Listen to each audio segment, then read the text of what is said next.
За сайн байцгаана уу хүмүүс ээ. Эдийн засгийн бүлэг сэдвлүүлээ. За эдийн засгийн тогтолцоог багш нь тайлбарлаж байгаа. За эдийн засгийн тогтолцоо гэдгийг ойлгохын тулд бид хүн төрөлхтний түүхэнд эдийн засгийн асуудлыг улс үндэстэн ер нь хэрхэн яаж шийдвэрлэж ирсэн бэ гэдэг тэр арга зохион байгуулалтыг эдийн засгийн тогтолцоо гэж ойлгож болно. Тэр хүмүүсийн хэрэгцээг хангахын тулд хязгаарлагдмал нөөцийг хуваарлахад ашиглаж буй зохион байгуулалтын уялдаа зохицол юм. Энгийн талаар. Эдийн засгийн альж тогтолцоо хоёр шинжээр илэрдэг. Энэ эдийн засгийн тогтолцоо мөн үгүй хоёр шинжээр авна. Үйлдвэрлэлийн хүчин зүйлсийг эзэмших өмчийн хэлбэрээр. Тэгэхээр өмнө хичээл дээр би багш зааж ирсэн үйлдвэрлэлийн хүчин зүйлээр газар, хөдөлмөр, капитал, үйлдвэрлэл эрхлэх чадвар. Тэгэхээр энэ үйлдвэрлэлийн хүчин зүйлс буюу тэр дундаа газар, хөдөлмөр, капитал энийг хэн эзэмшиж байна вэ гэдгээс тийм ээ өмчийн хэлбэр. Хоёрдугаар эдийн засгийн шийдвэр гаргах аргаараа энэ хоёр шинжээрээ одоо эдийн засгийн тогтолцоог тодорхойлж болдог байна. Тэгэхээр эдийн засгийн тогтолцоо гэж хамгийн энгийнээр ойлгох юм бол хүмүүс хэрэгцээг хангахын тулд хязгаарлагдмал нөөцөө хэрхэн ямар зохион байгуулалтаар хангаж байгааг л эдийн засгийн тогтолцоо гэх.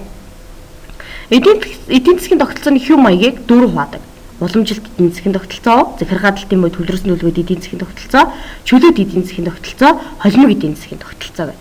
Тэгэхээр бид бол захиргаалалтын, уламжилт, чөлөөт, холимог эдийн засгийн тогтолцоо гэдэг энэ бол зөндөө сонсч ирсэн тийм ээ. Одоо бол 90 оноос хойш алсын хувьцаглаас хойш 1992 оны үндсэн хуулиараа манайх зах зээлийн эдийн засгт тус орон гэж томьёолж өгсөн байгаа.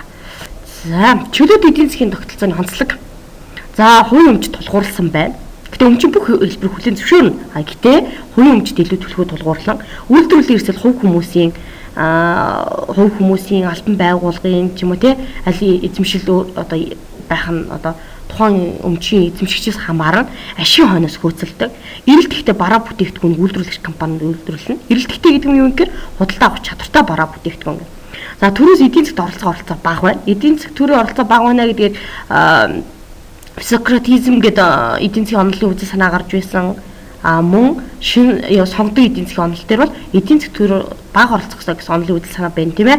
Төрийн үүрэг нь төр яг ямар үүрэгтэйгээр хувийн өмчийг хамгаална, чөлөөт эдийн засгийн үйл ажиллагаа хөгжлөх, дэмжлэг үзүүлэх, эрх зүйн бүтц тогтоох гэсэн ийм үүрэгтэй гэж одоо тодорхойлно. Тэгэхээр чөлөөт эдийн засгийн онцлог шинж бол энэ байх нэ.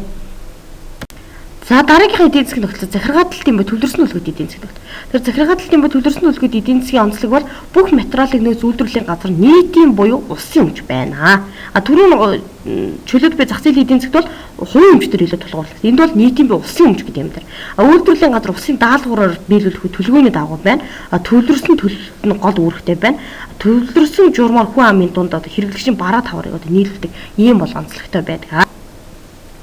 Холимог эдийн засгийн тогтолцоо. Тэгвэл холимог эдийн засгийн тогтолцоо гэдэг ингээд ойлгож зах зээлийн эдийн засаг, төлсөн төлөвлөгөөд эдийн засгийн ийм хоёр эдийн засгийн тогтолцооны хэв шинжийг бол агуулсныг холимог эдийн засгийн тогтолцоо гэдэг. Тэгэхээр цэвэр капитализм ба захиргаалалтын эдийн засгийн хоорондох шинжтэй. Хувийн өмчтэй эдийн засгийн тогтолцоо байна. Нийгмийн өмчтэй төлөрсөн төлөвлөгөөдөр тулгуурлал суурилна. Гол үүргийг эдийн засаг гүйцэтгэх бүгд үүн төвлөрсөн шийдвэр тухайн орны уламжил туршлага бол одоо нөлөөлдөг байх нэ. Жишээлбэл Гитлер үед Герман захиргаалалтын капитализм ба эдийн засаг маш хатуу хяналтанд ор байсан ч хувийн өмчийг хийвэр үлдээсний бол одоо бас жишээ авч жишээгээр мөн Югославийн эдийн засаг социалист эдийн засаг нөөц нийгмийн өмчөд ноёлж байсан чөлөөт эдийн засгийн дээр тулгуурлаж эдийн засгаа зохицуулж байсан. Мөн Шведэд фермерийн 90% нь хувийн өмч төрийн эдийн засгийн доктортой байлаа хангад орлогын хуваарлахад эрчимтэй оролцдог. Гэвчлэн ийм улс орон болгон харилцан адилгүйгээр ийм холимог эдийн засгийн тогтолцооны хэв шинжүүдийн чинь. За тэгвэл уламжилт эдийн засгийн тогтолцоо. Уламжилт эдийн засгийн тогтолцоо бол эдийн засгийн суул хөгжилтөө улс орнуудад уламжилт буюу туршлага зан заншил уламжлалаараа тулгуурласан эдийн засгийн тогтолцоо хэлнэ. Үйлдвэрлэлийн техник, солилцоо, орлогын хуваарлалт олон жилийн турш тогтсон зан заншил дээр тулгуурлал. Тэгэхээр энэ уламжилт эдийн засгийн тухайн улс орон ашигын төлөө биш тийм ээ. Тодорхой төлсөн төлөвлөгөөний дагуу биш тухайн улсаар өөрийнхөө аль бол туршлага зан заншлага гар аргаараа мануфактур тал руугаа одоо байдлаар эдийн засгийн асуудлыг шийдвэрлэж байгаа тогтолцоог бол уламжилт эдийн засгийн тогтолцоог нь үйлдвэрлэлийн техник, солилцоо, орлогын хуваарлалт нь олон жилийн туршилт тогтсон зан заншил дээр тулгуурладаг. Хувь хүний үүрэг ихтэй нийгмийн эдийн засгийн юм тогтмол байдалтай эдийн засгийн байдал. Техникийн дэвшил, хөрөнгө оруулалт хийх явдлын хязгаарлагдмал, шашин соёлын үнэт зүйл нь эдийн засгийг бодвол анхдагч байдалтай одоо байдаг гэсэн ийм онцлог тахнэ. За эцэст нь энэ эдийн засгийн тогтолцоог дүгнэхэд эдийн засгийн хатлыг зөвхөн нэг аргаар шийдвэрлэх боломжгүй. Тухайн орны соёл, уламжил, байгалийн нөөц, эрхлэг аж ахуй зэрэг өвөрмөц онцлог болон эдийн засгийн янз бүрийн шийдэл дэлхийн нийтийн хандлага зэрэг тусгасан загварыг бол одоо шаардж идэг. Тэгэхээр эдийн засгийн тогтолцоо гэдэг бол хязгааргүй хэрэгцээгээ хязгаарлагдмал нөөц баялгаар хэрхэн зүй зохистой одоо хангах тэр тухайн улс орны зохион байгуулалт аргыг одоо хэлж байна гэсэн үг. Тэгээд энэ аргууд зохион байгуулалтанд бол уламжилт эрт дээр үед одоо овгийн зохион байгуулалтаа одоо буурын хөгжилтэй улсаар найлуулах уламжилт эдийн засгийн тогтолцоо багч байна.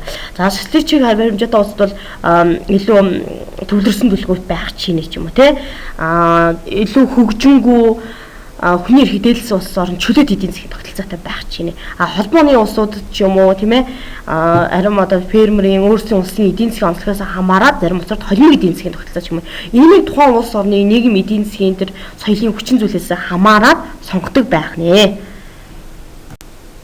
За энийг бүгдээрээ хийгээрэй. За одоо жишээлбэл эдийн засгийн тогтолцоо гэж юу юм бэ гэд нэгэд харьцуулахад нэг G-гээр авч үзэх нь шүү дээ. Хүмүүсийн эрх зүйг хангахын тулд хязгаарыг нөлөөлсөд хуваарлахад ашиглажууд зохион байгуулалтын уялдаа. Үүнийг эдийн засгийн тогтолцоо гэнэ. Ингээд 4 хуваана гэд за ийм байдлаар бол тайлбарлаа. Энийг өөртөө харьцуулаад ойлгохгүй байгаа зүг хийгээрэй. За дасгал дээр энийг бас чөлөөт эдийн засгийн тогтолцоонд ямар хандлага гол хэрэгэлтэй.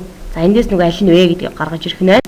За чөлөөт эдийн засгийн тогтолцоонд хэний гаргасан шийдвэр илүү нөлөөтэй билээ. Чөлөөт эдийн засгийн төр бага оролцох хэрэгтэй гэдэг ааш. Тэгэхээр эндээс сонгож авах нь. За гэрийн даалгаварт бол төрийн зохицуулт гэж юу юм бэ? Түүний механик 90 оноос маргааш эдийн засгийн тогтолцоог өөрчлөлт босгох шалтгаан юу юм?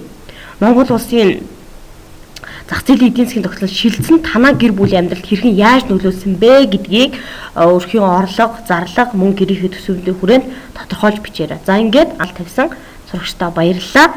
За тэгээд бас нэмэлтээр эдийн засгийн тогтолцоонуудад онуудын оршиж байсан одоо үегээд эдийн засгийн тогтолцооны хэм маяг гэдэг чөлөөт эдийн засгийн тогтолцоод одоо ямар улсууд байна? Захиргаалалттай улсуудад одоо ямар улс орж ир? Холимог эдийн засгийн тогтолцоо, уламжилт эдийн засгийн тогтолцоог нэмэлт мэдээ жишээ одоо баримтаар тодорхойлоод эдийн засгийн тогтолцоог одоо тайлбарлаж хийгээрэй. За ингээд мэтгэлцээний шийдэл бол бас төр эдийн засгт аль болохоор оролцох ёстой. Энийг болох талаас нь оролцоод. Альсвал үгүй ёсгүй гэдэг дээр 2-3 одоо аргумент гаргаж дэвшүүлээд хийгээрэй. Хоёр төвлөрсөн төлбөрт буюу захиргаалалтын тогтолцоо нь хамгийн үр ашигтай тогтолцоо мөн гэдэг юм шийдэлтэр. Тэгэхээр бас нотлох нийцаах талаас нь хийвэл илүү энэ эдийн засгийн тогтолцоо гэдэг хичээл